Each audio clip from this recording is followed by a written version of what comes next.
So today we're going to talk about figurative language, which is just a proper term for words or phrases or sayings we use that don't literally mean what we think they mean or say they mean. To understand this, you need to understand that there's basically two meanings to every word we ever use. Every saying, every phrase, every singular word has two possible meanings.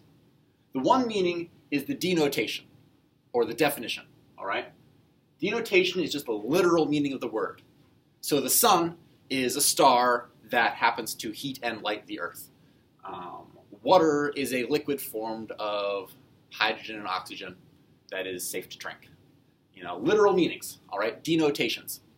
But the other meaning that we have in our head is a cultural meaning, an experiential meaning, and that is called the connotation, Connotation. Connotation is what we connect with that word, what we actually think of when we think of that word.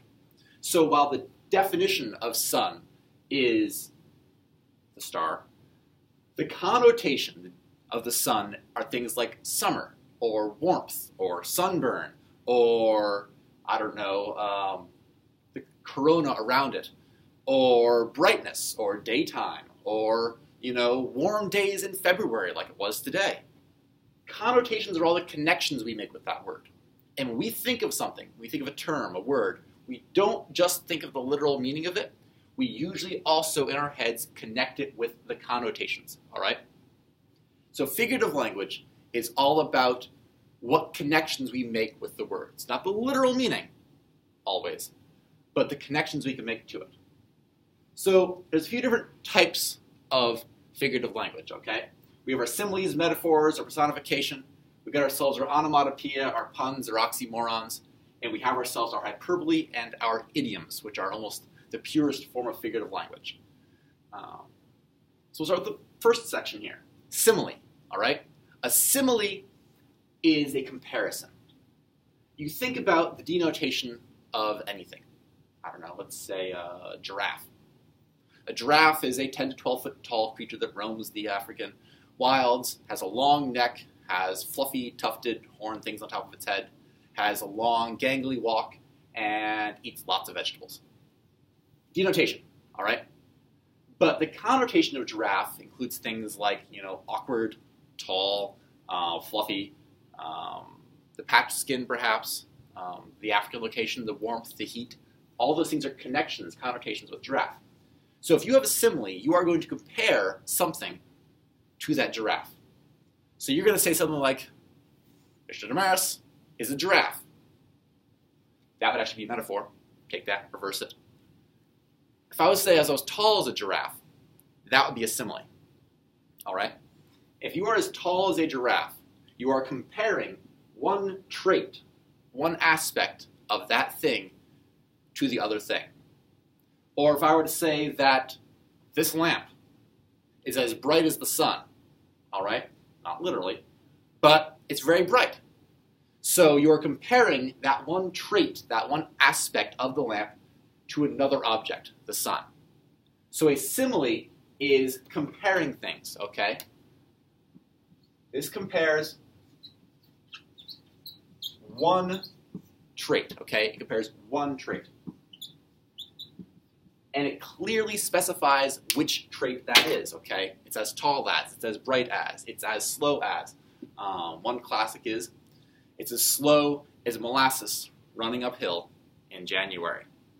Slow, very slow.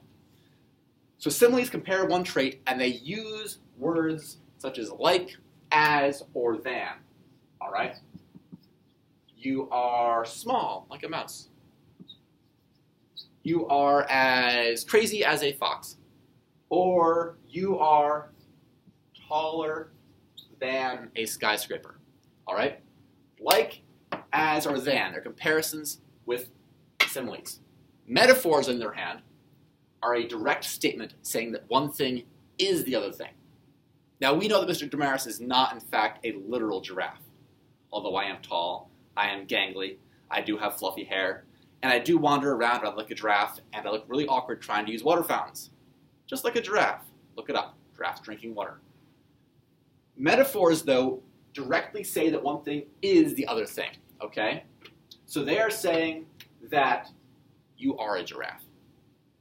Instead of comparing one possible trait, you leave it up to the listener, the reader, the person paying attention to you to understand why you are comparing them that way.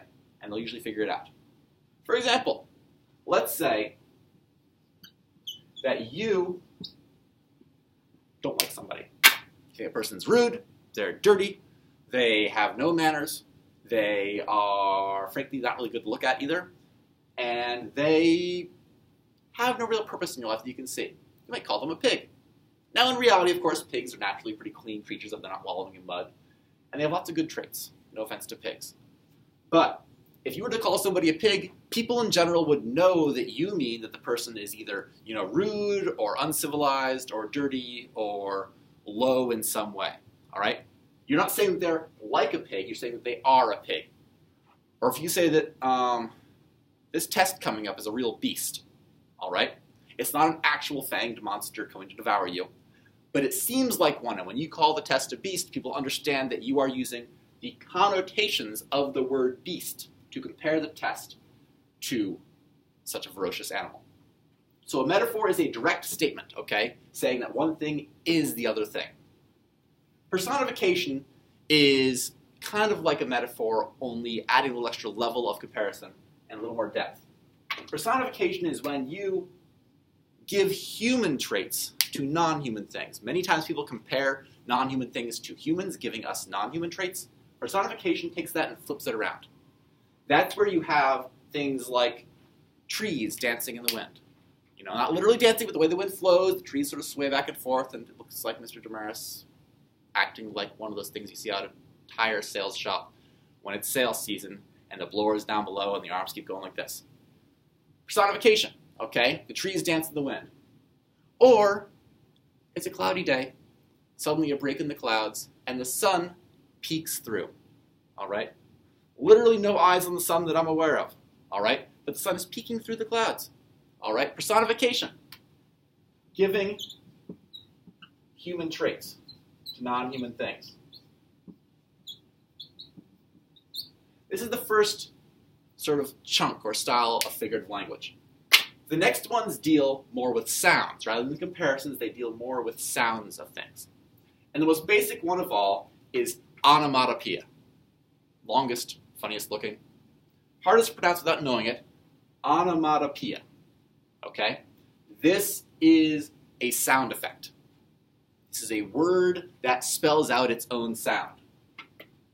So these are things like buzz, crash,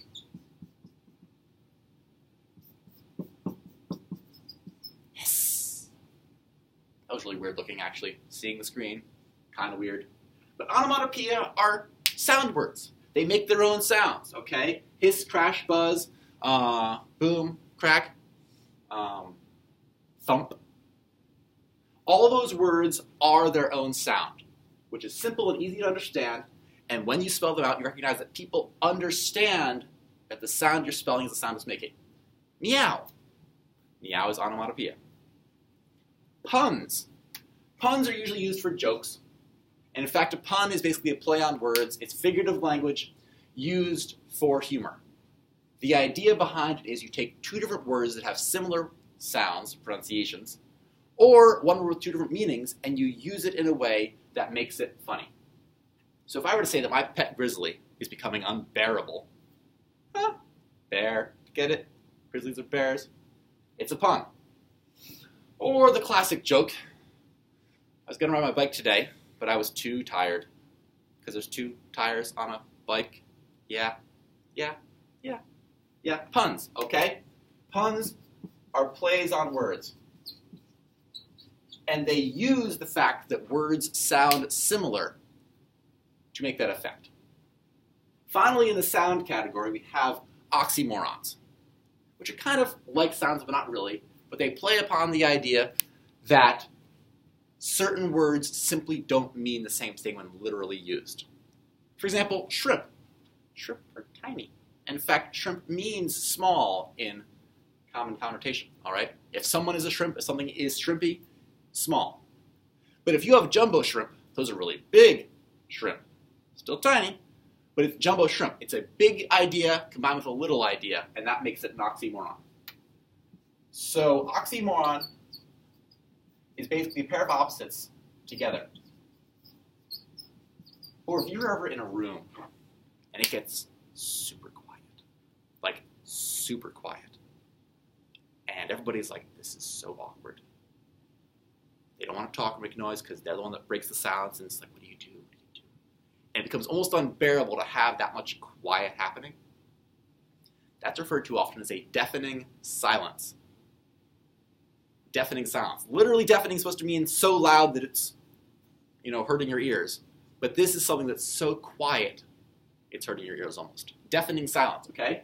Oxymoron, contrasts together. Our final category of figurative language has to do with actual meaning, all right? And this is the most pure form, I suppose you could say, of figurative language. Hyperbole, not hyperbole. Don't call it hyperbole. It's not hyperbole. It's hyperbole.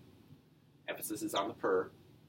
Hyperbole is extreme exaggeration. And I don't just mean saying, oh, it's awfully warm in here. No, that's not extreme. That's lame, okay? You're going for extreme exaggeration here. You're going to say, it's not warm. It's 1,000,000 degrees. We are all going to melt. You don't want to say, I'm tired. You want to say, I could just die. I'm exhausted. You don't want to say, I'm hungry. You want to say, I'm so hungry I could eat a horse. Extreme exaggeration. Not just pushing something a little bit. This is the most dramatic person you know, amped up on anxiety and stress and concern, venting their fears at the world. Hyperbole. It's all going to be wonderful today. This is the best day ever. Maybe for that person it is. For most of you, it's just an okay day. Hyperbole is extreme exaggeration. And finally, the most figurative of all language, at least in my humble opinion, is the idiom. The idiom. I-D-I-O-M. The idiom here is a phrase or a saying that has no meaning anymore outside of the culture that it lives in. It is purely tied to connotation. Without the connotations and the background of this thing, it would have no meaning anymore in society. This is a phrase like, don't let the cat out of the bag, which is based on the old practice of the cat o' nine tails being used as punishment on ships. And if somebody gets caught doing something bad or somebody rats on somebody else, the cat comes out of the bag and somebody's going to get whipped. So don't reveal the secret. Don't spill the beans. Another one right there. Don't let the cat out of the bag. Or if somebody ever betrays you and you say, well, they threw me under the bus. They did not literally pick you up and toss you in front of that bright yellow device of terror. They simply betrayed you. But connected to our culture, we understand that that means betrayal. Or if somebody says, like I said before, don't spill the beans. Don't reveal the secrets. Don't open up that can of worms. See, all these things. We don't know necessarily outside of our culture what opening a can of worms means. But we do know inside our culture, based on the connotations of the history of that phrase, what it actually comes down to. Finding a needle in a haystack. Who even does that? But we know it's a person trying to figure out or find something very difficult to locate. So these are your figurative language terms. All of them based upon connotations of the literal meanings. Not the denotations, which are the literal ones, but the connotations of them, those connections to the literal meanings that are based on culture and experience and what we feel about them. Simile, metaphor, personification, onomatopoeia, pun, oxymoron, hyperbole, and idiom. Any questions?